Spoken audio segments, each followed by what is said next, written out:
दरभंगा शहर अवस्थित मिथिला स्नातकोत्तर संस्कृत एवं शोध संस्थान है। इसकी ख्याति देश ही नहीं अपितु विदेश में भी है। यहाँ से शोधार्थी शोध प्राप्त कर विदेश में परचम लहरा रहे हैं। इस संस्था की स्थापना राज दरभंगा के द्वारा 16 जून 1951 को हुआ था, जो यह 60 एकड़ के भूखंड में फैला हुआ है। वहीं देश के प्रथम राष्ट्रपति डॉक्टर राजेंद्र प्रसाद ने 21 नवंबर 1951 में इसका शिलान्यास किया था, लेकिन 70 साल बीत जाने के बाद भी आज तक इस परिसर में एक ईंट भी नहीं रखा गया। करीब 12,500 पांडुलिपि इस शोध संस्थान में सुरक्षित है। वहीं 7 शिक्षक सहित एक निदेशक का पद यहाँ है, लेकिन वर्तमान में यहाँ एक भी शिक्षक नहीं है। संस्थान का हाल बेहाल है। यहाँ की सरकार एवं जो राजनेता है यहाँ के, इनका ध्यान आज तक नहीं गया, जिस कारण इसका हाल खस्ता हो गया है। वहीं प्रभारी निदेशक राजदेव प्रसाद ने बताया कि निदेशक की नियुक्ति प्रक्रिया चल रही है, जल्दी ही निदेशक की नियुक्ति हो जाएगी। वहीं वरीय पंडित प्रकाश चंद्र झा ने बताया कि विभाग से बात चल रही है, जल्दी ही कई योजना यहाँ आएंगे। वहीं स्थानीय सांसद गोपाल जी ठाकुर से दरभंगा दर्शन ने बात की तो उन्होंने कहा कि प्रधानमंत्री से हमारी ये बात हुई है। मैंने प्रधानमंत्री महोदय से आग्रह किया है कि इस मिथिला स्नातकोत्तर एवं शोध संस्थान को भारत सरकार अपने अधिग्रहण कर ले, जिससे कि इसका जीर्णोद्धार होगा, वहीं इसका कल्याण होगा।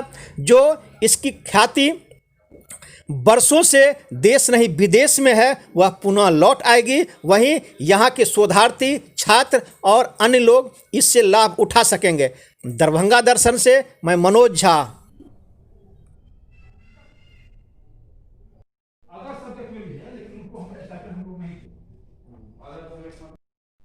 और इसके बाद जो है प्राचीन जैसे क्षेमेंद्री सब जो हुए, उन लोगों का जो है सर आपको एक टोटल बौद्ध संस्कृत ग्रंथावली जहाँ से प्रकाशित है, प्रकाशित है। इसके बाद मोहम्मद है देवेन अथे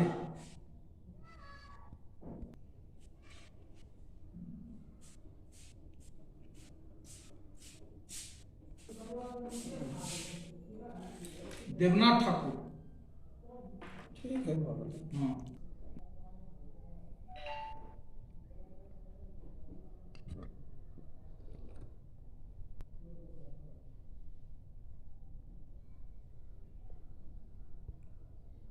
लगभग 12,500 लगभग पांडुलिपियाँ हैं, जो लगभग 1,000 वर्ष प्राचीन हैं। और ये पांडुलिपियाँ संस्कृत साहित्य, काव्यशास्त्र, न्यायशास्त्र, ज्योतिष, मीमांसा, कर्मकांड, वेद से संबंधित है। और ये सभी यहाँ इसकी लिपि जो है मिथिलाक्षर में भी है, बांग्लाक्षर में भी है, देवनागरी में भी है, और कुछ जो पांडुलिपियाँ हैं हमारे यहाँ वो उड़िया भाषा में भी है। तो अभी हमारे यहाँ जो पांडुलिपियाँ हैं उनका संरक्षण हम लोग आसपास मिथिला के आसपास के क्षेत्रों से हम लोग कलेक्ट करते आए हैं, और वो अभी संरक्षण में है। लेकिन अभी हम लोग उसको डिजिटाइजेशन की बात कर रहे हैं। उसके लिए कला संस्कृति विभाग, बिहार विरासत, इन लोगों को हम लोगों ने संवाद किया है इन लोगों से कि हमारा ये डिजिटाइजेशन कर दे। इसमें सरकार का भी ध्यान है, सरकार का निर्देश भी है कि इसका डिजिटाइजेशन हो और ये संरक्षित रहे। और इस पर जो पांडुलिपियाँ हैं उससे समाज को क्या लाभ होगा, इसके लिए हमारे यहाँ विशिष्ट विद्वान के 4 पद भी हैं, जो कि उस पांडुलिपियों का अध्ययन करके वो उसमें से कोई रिसर्च की बात हो, कोई नई बात हो तो समाज के सामने रखेंगे। इस तरह की बात है। लेकिन ये कुछ पद जो हैं तो हमारे यहाँ खाली हैं, विशिष्ट विद्वान के 4 पद। बाहरी छात्र भी, भारत के बाहर से भी छात्र यहाँ पे आते रहे हैं? हाँ बिल्कुल, यहाँ देश विदेश के कई देशों से, जैसे जर्मनी, फ्रांस, चाइना और यूरोप के कई देशों से यहाँ गवेषक अपने कार्य के खोज में यहाँ आते रहे हैं। और उसका एक रिकॉर्ड है हमारे यहाँ, किस वर्ष में कितने लोग आए। ये जरूर है कि इधर कुछ कम हो गया है, लेकिन यहाँ की स्थिति उस मामले में अच्छी रही है, इतिहास अच्छा रहा है। क्या खास महत्व है सर? कुछ खास पांडुलिपियों लेखकों के बारे में बताएं जो खास यहाँ पर है। हाँ, हमारे यहाँ जो पांडुलिपियाँ हैं, जो वाचस्पति द्वितीय धर्मशास्त्र से संबंधित पांडुलिपियाँ हैं, महामहोपाध्याय अच्युतानंद सर जी का, परमानंद डॉक्टर परमानंद सर का, महामहोपाध्याय महेश ठाकुर, देवनाथ ठाकुर, इन सब लोगों का की पांडुलिपियाँ यहाँ पर है और उस पर विस्तृत कार्य करने की आवश्यकता है, जो कि विशिष्ट विद्वान के नियुक्ति के पश्चात उस पर कार्य संभव होता अब है। इसमें सर जैसे आपने लिपि बताई और इनका महत्व बताया, किन किन चीज़ों पर ये पांडुलिपियाँ हैं, कौन कौन से पत्र पर? हाँ, तो ये सब तो पांडुलिपियाँ हैं ना, धर्मशास्त्र है, न्याय है, मीमांसा है, कर्मकांड है, वेद है, साहित्य है, इन सब विषयों पर है पांडुलिपियाँ। कौन कौन से, जैसे तालपत्र, इस तरह से कौन कौन सी चीज़ों पर लिखी हुई हैं? आज हमारे यहाँ अधिकांश जो पांडुलिपियाँ हैं वो ताल पत्र पर है, तार के पत्ते पर ज़्यादातर है, कुछ कागज़ पर भी है, बसहा पेपर है, इन सब विषयों पर है। और सर ये बता दीजिए कि इसकी स्थापना कब हुई थी और किन्होंने किया था और किनके द्वारा किया गया था? क्या उस समय का ये कुछ रिकॉर्ड है आपके यहाँ? तो देखिए, इसका जो शिलान्यास हुआ है इस शोध संस्थान का, भारत के प्रथम राष्ट्रपति डॉक्टर राजेंद्र प्रसाद जी द्वारा 21 नवंबर 1951 को इसकी स्थापना हुई है, मतलब शिलान्यास किया गया। लेकिन मुख्य प्रशासनिक भवन का मुख्य प्रशासनिक 21 नवंबर 1951 को शिलान्यासित हुआ था। ये डॉक्टर राजेंद्र प्रसाद जी के द्वारा, जो हमारे महामहिम राष्ट्रपति रहे हैं प्रथम भारत के, उनके द्वारा। लेकिन फिर 16 जून 1951 में ही इसका स्थापना हो गया था, उससे पहले 16 जून 1951। तो उस समय जो स्थापना शिलान्यासित जगह पर जहाँ डॉक्टर राजेंद्र प्रसाद वो शिलान्यास किए, उस पर मुख्य प्रशासनिक भवन का निर्माण होना था, जो कि अभी तक नहीं हो पाया है। यहाँ पूर्व के निदेशकों द्वारा भी कई बार पत्राचार किया गया है बिहार सरकार से, लेकिन वो कोई एक कार्य योजना भी दिया गया था कि मुख्य प्रशासनिक भवन का, विधान परिषद के जो अध्यक्ष थे डॉक्टर ताराकांत झा जी, उनका भी कुछ इशारा हुआ था कि भाई कुछ प्रोजेक्ट लाइए हमारे यहाँ। तो हम लोग उनके पास दे के मैप वगैरह सब लेके उनके पास गए थे, लेकिन उस पर कोई फाइनली कोई अंतिम कार्रवाई नहीं हो पाई। डिवीजन से हुआ ये? हाँ, ये तो सभी जानते हैं कि महाराजा धीराज डॉक्टर सर कामेश्वर सिंह के अवदान के फलस्वरूप ही उन्होंने यहाँ इसमें लगभग 62 एकड़ का एक कैंपस है, उन्होंने दान दिया और 1 लाख रुपया से अधिक, 3 लाख का लगभग 3 लाख नगद राशि भी दिए हैं इसमें। वो उन राज का क्या अमूल्य योगदान है, मिथिला संस्कृत शोध संस्थान भी उन्हीं का दिया हुआ है। अब देखिए, शिक्षकों के यहाँ डायरेक्टर का 1 पद है जो कि खाली है, इसके बाद प्रोफेसर का 2 पद है, वो भी खाली है, व्याख्याता के 7 पद हैं जिसमें 1 पद है, 6 पद खाली हैं, और इसके बाद नॉन टीचिंग में भी करीब 27 सेंशन पोस्ट है जिसमें 13 लगभग वैकेंट हैं। तो इसके लिए विभागीय कार्रवाई चल रही है। शिक्षकों की नियुक्ति हेतु बिहार लोक आयोग को अधियाचना, जैसा कि हम लोगों को विभाग से खबर मिली है रिसेंटली, अधियाचना जाने की स्थिति में है या पहुंचने वाली होगी। तब प्रथम तो शिक्षकों की नियुक्ति आवश्यक है, तो शिक्षक के आ जाने से हमारे छात्र भी का भी थोड़ा सा आना जाना बढ़ेगा, एडमिशन का एनरोलमेंट थोड़ा बढ़ेगा, तो एक एकेडमिक माहौल बनेगा। इसके बाद जो रिसर्च वगैरह का के संबंध में जो हमारे यहाँ पीएचडी का भी यहाँ पर छात्र एनरोलमेंट होता है, तो अभी की स्थिति में पीएचडी का काम बाधित है, वो नहीं हो पा रहा है। सिर्फ यहाँ एमए में सिर्फ संस्कृत की पढ़ाई होती है, जिसमें 15 सीट अलॉट किया गया है, और उसमें जो छात्र एडमिशन लेते हैं, नामांकन लेते हैं, उनको 500 रुपया प्रति महीने छात्रवृत्ति मिलती है, और रहने के लिए छात्रावास है, और पुस्तकालय की मुख्य सुविधा है, ये सब व्यवस्था है, प्लेग्राउंड है, खेल वगैरह की सुविधा है, सब कुछ है। और तो दिक्कत यही है कि अभी जो प्रोफेसर नहीं है हमारे यहाँ, गाइड नहीं है। फिर ऐसी स्थिति में तो एडमिशन भी नहीं हो पाएगा? नहीं, एडमिशन नहीं हो पा रहा है अभी। पास ये देख ही रहे हैं कि बागमती नदी के किनारे चारों ओर है, तो थोड़ा रात में लोगों को सशंकित रहते हैं शहर से बाहर होने के नाते।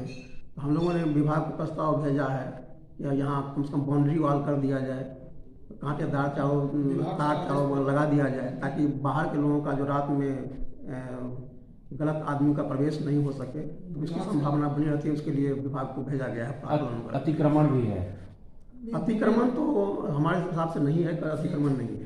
गए आज तक उसका ये नहीं हो पाया। हाँ, तो सुरक्षा के लिए जो पहले कभी चोरी हुई होगी तो वो अभी यहाँ हमारे यहाँ पुलिस विभाग से मिला हुआ है सिक्योरिटी गार्ड, 4 आदमी का आर्म गार्ड मिला हुआ है, जिसकी सुरक्षा, जो पांडुलिपि की सुरक्षा निदेशक के पद पर फिलहाल। Thank you. बहुत प्रतिमा तो बहुत महत्वपूर्ण है, और यह संस्थान बिहार ही नहीं, मिथिलांचल ही नहीं, बिहार भारत अब तो विदेशों में इसका बहुत काफ़ी नाम है। हमारे संस्थान के सर्वप्रथम डायरेक्टर महामहोपाध्याय 19वीं शताब्दी 1951 में, और उसके बाद आए आपको डॉक्टर PL वैद्या, जो 54 में आए थे, और PL वैद्या साहब के समय भी इंस्टीट्यूट का ये जो बिल्डिंग भवन सब जो बना हुआ है उन्हीं के कार्यकाल में यहाँ पर बन के आया था। और PL वैद्या महोपाध्याय उमेश मिश्रा, और जिसके बाद डॉक्टर जनार्दन मिश्रा और डॉक्टर S बागची साहब, इन लोग का जो कार्यकाल रहा हुआ बहुत काफ़ी भारत के लिए स्वर्णिम युग कहा जाए इंस्टीट्यूट के वास्ते।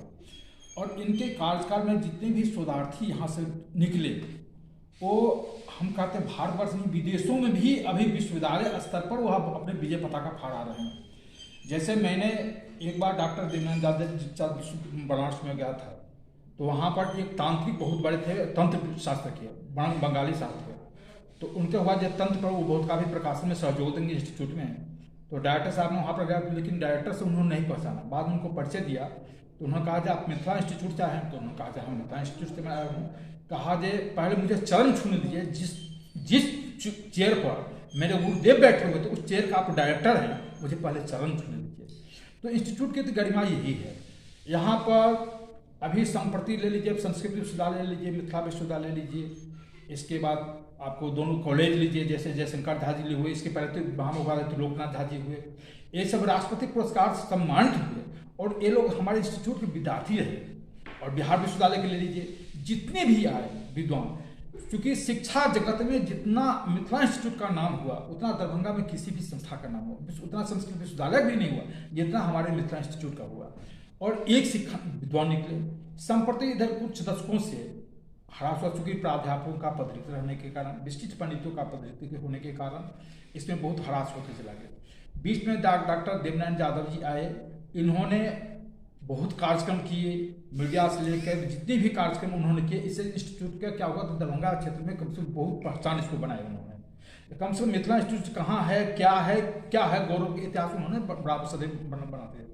और संप्रति संस्थान से पांडुलिपि के संबंध में जो है सब 12,500 पांडुलिपि, उसमें से अभी हमारे प्रकाशन अनुभाग के जितनी भी प्रकाशित प्राचीन पुस्तकें हैं वो सभी हमारे पांडुलिपि अनुभाग से प्रकाशित है। स्पेशल संस्थान का जो है 27-25 वॉल्यूम में बौद्ध संस्कृत ग्रंथावली है, जो भारतवर्ष में ही नहीं अभी तो विदेशों में भी उसकी पढ़ाई है, और हमारे यहाँ से उसके डिमांड है, बाहर जाते हैं पुस्तकें। मोतीलाल बनारसी दास, बुलिया इम्पैक्ट, सौजन्या इम्पैक्ट, इन लोगों के माध्यम से विदेशों में जाता है। इसके बाद किशोर विद्या निकेतन है, बनारस की बहुत संस्थाएं हैं, मोतीलाल बनारसी शब्दास की इस अतिरिक्त जो हमारे यहाँ से बौद्ध संस्कृत ग्रंथावली को विशेष मंगाकर और उन्होंने पढ़ाई वहाँ पर करवाते हैं, उनके कोर्स में भी है।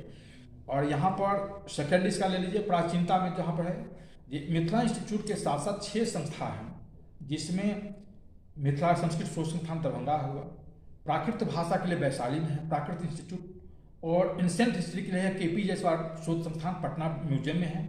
और इसके पाली विषय के लिए जो हुआ आपको चले गए नवनालंदा महाविहार वहाँ पर है। हिंदी के लिए हुआ बिहार राष्ट्रभाषा परिषद हुआ, और सरकार का इसमें हुआ जो चूंकि सभी भाषाओं को देने हैं लेकिन उर्दू को नहीं, तो इसलिए उर्दू अरबी फारसी शोध संस्थान भी पटना में स्थापित हुआ। बाद में समाजशास्त्र के लिए अनुग्रह नारायण समाज शोध संस्थान उसकी भी स्थापना हुई। तो मिला जुला के अभी भी जितनी भी संस्थाएं हैं सब में तो पद के वही स्थिति है। एक संस्था भी बहुत काफ़ी अपने स्तर पर मुकाम पर पहुंची है, उसमें नवनालंदा महाविहार, जो भारत सरकार उसको अपने अंदर में टेकअप कर लिया है और वहाँ पर काफ़ी डेवलपमेंट हुआ है। इस संस्था को भी अगर भारत सरकार अपने अंदर नियंत्रण में ले ले तो मैं उम्मीद करता हूँ नालंदा महाविहार की तरह इसका भी विकास हो जाएगा। प्रोफेसर की पहले बहाली की प्रक्रिया चल रही है, इसके बाद अभी प्रोजेक्ट मैंने दिया है जिसमें बहुमंजिला भवन निर्माण के लिए है, और बहुमंजिला भवन के लिए इसके बाद बाउंड्री व सुरक्षा व्यवस्था के वास्ते जो है आधारभूत संरचना को भी पत्र दिया हुआ है, आप प्राक्कलन बना के एस्टिमेट लेकर सरकार को दें। यह प्रभाव सरकार की स्तर से ही अभी प्रोजेक्ट, चूंकि हम लोग जो कर रहे हैं उस पर सरकार का भी पहल है, तो उम्मीद करता हूँ सरकार इस पर अभी कुछ जागरूक हो गई है और इसका विकास जरूर होगा। नाम बता दीजिए। मेरा नाम प्रकाश चंद्र झा होगा, मैं पांडुलिपि विभाग का लिपि वाचन पंडित के पद पर कार्यरत हूँ। संप्रति संपर्क संस्थान कार्यालय में वर्षों से प्रधान लिपिक का भी मैं ही कार्यरत हूँ। मिथिला संस्कृत शोध केंद्र कबराघाट दरभंगा में 51 ईस्वी में दरभंगा महाराज के द्वारा 62 एकड़ जमीन और 3.5 लाख रुपया उपलब्ध करवाया गया था और देश के प्रथम राष्ट्रपति डॉक्टर राजेंद्र प्रसाद जी के द्वारा वहां पर 51 ईस्वी में शिलान्यास किया गया था और आज तक वहां पर एक ईंट भी नहीं रखा गया है। हमने अपने माननीय प्रधानमंत्री श्री नरेंद्र भाई मोदी जी को अपने लेटर के माध्यम से लिखित जा करके मिल करके दिए हैं, जो इसको केंद्र सरकार अधिग्रहण करके अपने स्तर से देखे और इसका विकास करवाए। तो क्या कहाँ तक पहुंची है योजना, उसमें क्या हो रहा है सर? अभी तो देख करके आए हैं, मिल करके आए हैं, इसके लिए आग्रह किए हैं, आने वाला समय में देखिए क्या होता है।